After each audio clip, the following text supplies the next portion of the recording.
have word with Reverend James. Is a major undeniable component of the house of God. People are ready to be followed in our world today, but just very few people are actually ready to follow.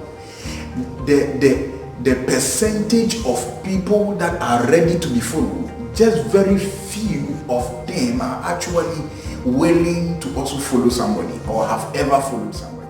One of the things by which God raises a man, and a man that is not ready to follow is not a man that is ready to be modeled. It's not a man that is ready to be molded by God. And when you are not ready to be molded by God, what you are saying is that I am not ready to be used by God. So a man that is ready to be used by God, so for a man that is ready to be used by God must be a man that is ready to stay under leadership. He must be a man that is ready to stay under authority. He must be a man that is ready to going to be other people subjugated to you, then you must have been subjugated before. Hallelujah. It's part of the process. So a man that does not go through the process of followership cannot stand up on the hills and on the mountains of leadership. Hallelujah. If you have not walked through the valleys of being a servant, of being a student, of being a son, of being a follower, you cannot fluently and you cannot effectively stand on the mountain of leadership.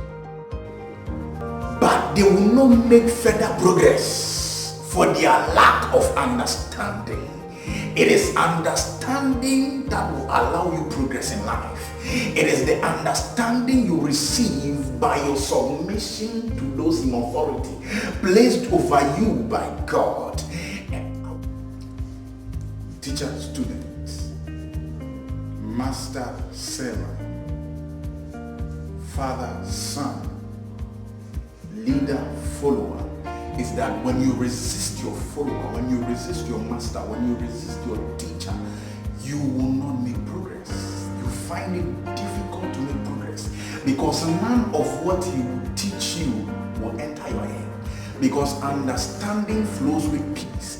Until you have that kind of peace that is emanated from love for your master, it will be difficult to hold on to what he will give you. And information that is given without understanding will never stay. The word of God has already guided a man who it will be very easy to communicate with in flesh.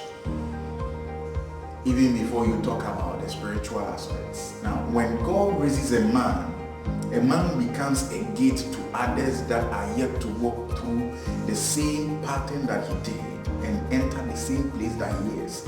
So, when God gives you a man, God gives you a gate, God gives you an entrance, God gives you a path and a pattern to follow. Hallelujah. So that is why when you resist the one that God gives you to lead you, you are likely not going to make any progress. Because you lack understanding